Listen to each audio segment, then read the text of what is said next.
Čus. Jak derivuješ tady ty dvě funkce? Pamatuješ si je z hlavy, nebo máš nějaký fígl jak na to? Nebo si musíš pamatovat z hlavy? Proč se ti plete arcsinus, arccosinus, arctangenta, arccotangenta a další arc, neboli inverzní funkce různých trigonometrických funkcí? Pokud se ti pletou, tak ten důvod je, protože nevíš, jak je udělat logicky a odkud přicházejí. Takže tím pádem teďka ti ukážu, jak zderivovat arcsinus bez toho, aniž bys cokoliv něco uměl. V tomhletom videu počítám, že už umíš základní derivace sinů, kosínů, různých takových kravin a doufám, že umíš rovnice. OK. Takže první věc, co si řeknu, co je to arcsinus. Arcsinus je funkce. Tím pádem se y bude rovnat arcsinus x, protože x se mění a podle toho máme y. Jasný, nic složitýho. Co předtím, než ukážu tady ten důkaz, ti ukážu, že můžeme derivovat rovnice. Jelikož levá strana je stejná jako pravá, tak jenom zderivuju obě dvě strany. Taky se to značí d lomeno dx. OK. Zderivuju y, což teďka nevím, jak se derivuje, protože y je funkce x.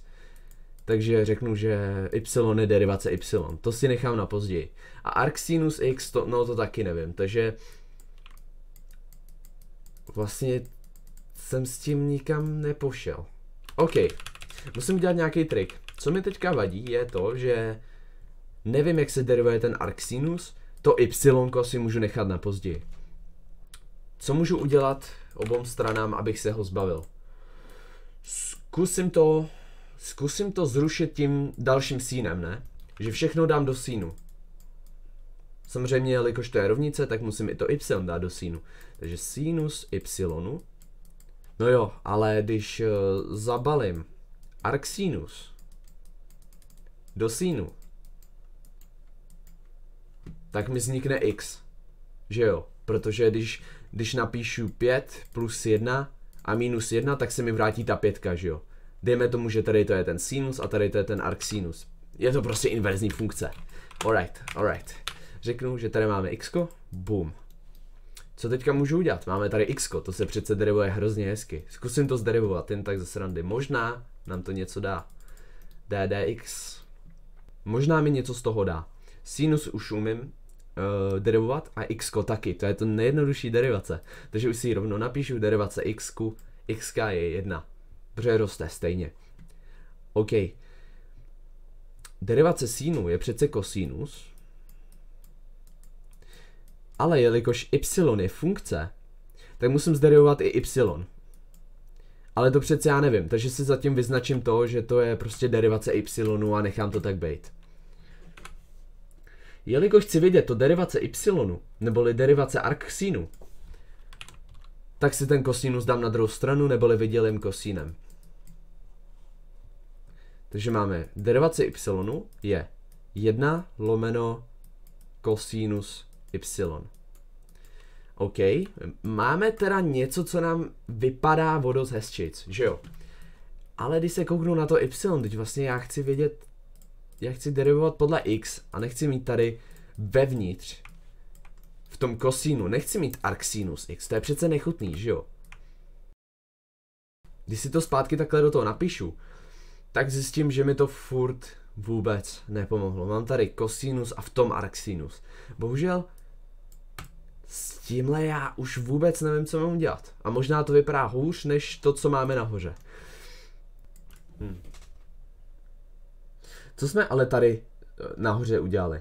My jsme si ten arcsinus dali pryč tím, že jsme všechno obalili sinusem, že jo? Mohl bych něco takového podobného využít tady? Dokážu si kosinus vyjádřit nějak, aby byl sinus a zároveň mi vyrušil ten arcsinus? Nevím, zkusím se kouknout na stranu, jak zní nejvíc známá trigonometrická identita. Sinus na druhou x plus kosinus na druhou x se rovná 1, že jo? OK, já mám kosinus a potřebuji z toho udělat sinus. OK, kosinus si dám sem, takže kosinus na druhou x se mi bude rovnat 1 minus sinus. Samozřejmě sinus na druhou x. OK, to ale můžu rozepsat, že jo, to můžu sem napsat. Nebo ne? Nemůžu, že jo. Tady mám jediný kosinus a tady mám dva kosíny mezi sebou vynásobený. No, mohl bych to vynásobit? Nemohl. Co bych tady mohl udělat? Mohl bych přece... Možná tady tu rovnici bych dokázal vyjádřit pomocí jednoho sínu, že jo? Co když dám odmocněnou na obě dvě strany? Tady si ještě vyznačím, že dávám odmocněnou na všechno. Takže kosinus x se rovná... No a tady to nevím, jak by to vypadalo pod odmocněně, tak to prostě hodím pod odmocněnu. OK, paráda. Tady sice máme argument x, ale to stejný by platilo, kdybych tady měl argument y. Ten důvod, proč to teďka říkám, je, že vlastně kdybych tady ten kosinus teďka vyměnil za tady ten, tak by se mohlo stát něco zajímavého, že jo? Protože nad tímhle jsme už přemýšleli. Zkusím to zapsat. Máme tady. Takže to bylo 1 minus sinus na druhou. 1 minus sinus na druhou y. A všechno pod odmocněnou. OK. Co teďka? Co bych mohl udělat teďka? No jo. Teď vlastně y byl arkosinus. Teď y byl sinus. Skopíruju si to a místo toho tam napíšu ten arc sinus.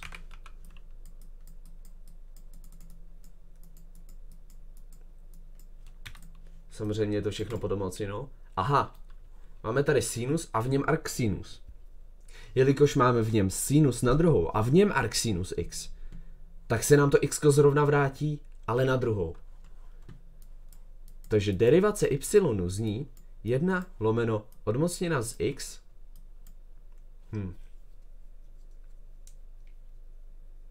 Takže ta naše derivace zní 1 lomeno 1 minus x na druhou. A jsme tam, kde jsme chtěli být. Takže místo tady toho y můžu napsat, že arc sinus x derivace je 1 lomeno 1 minus x na druhou. To stejný dokážu udělat s arcosínem. Ale teďka, jelikož je to stejný postup, tak to projedu hrozně rychle. Y je arc cosinus x. OK. Pustím to do kosinusu. Takže cosinus y, sorry, že píšu jak prase, je x. Samozřejmě zderivuju to. Co mi zbyde? Derivace y, protože to je ten chain rule, pak minus sinus y se rovná 1. Paráda, vidím to zase sínem. Y derivace je 1 lomeno minus sinus y. A jenom aby se mi to počítalo líp, tak si tady ten minus dám dopředu. No jo, zase sinus, to už si pamatujeme, to je přece 1 minus kosinus na druhou y. Parádička. Co mám tady dalšího? No, y je ten arc cosinus, že jo? Takže tady zase napíšu x na druhou. A při té rychlosti jsem tady zapomněl odmocněnu. Paráda. Dokázali jsme si odůvodnit obě dvě inverzní trigonometrické funkce. A pokud nevíš, jak se derivuje arctangenta nebo arc-kotangenta, tak můžeš udělat stejný trik, akorát budeš mít menší problém v tady té trigonometrické identitě. Budeš si ji muset trošku víc upravit, ale není to nic složitýho. Můžu to udělat v dalším videu hnedka. Ale teďka jsem ti zatím chtěl ukázat jednoduchý derivace tady těch dvou funkcí, který znějí úplně strašně šíleně. Tak jo, tak čus. OK, čus, teď vypnul jsem mikrofon, takže budu muset přes tady to celý mluvit. Co jsem ti chtěl ukázat je to, co když v tom xu vevnitř mám ale přece funkci, to jsme přece dělali se sínem, kosínem a jakoukoliv jinou funkcí. Tak vám to ukážu na tomhletom důkaze. A teďka vlastně v praxi vyměním to x za jedničku, protože jsem x derivoval, takže rovnou tam hodím tohleto a platí to na těch všech jedničkách tady, co vidíte. A vlastně, když se na to kouknu, tak je to stejné pravidlo funkce ve funkci, neboli vnořená funkce, nebo jak tomu říkala ta naše učitelka. Vlastně stačí nejdřív zderivovat ten venek a potom to vynásobit s derivováním té vnitřní funkce. Jako stejně mi to pěkně vyšlo tady takhle. Paráda. OK, čus.